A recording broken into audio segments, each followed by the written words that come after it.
家庭作业啦，你看家庭作业啊，家庭作业啊，你看家庭作业啊，透过那个智慧镜头，你看，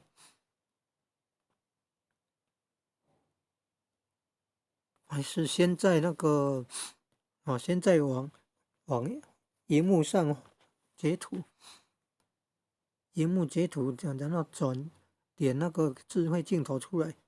然后按一下画面，然后在下面选家庭作业，家庭作业的字要移到中间白色的地方，它就出现这个字了。下面那个方程式的字，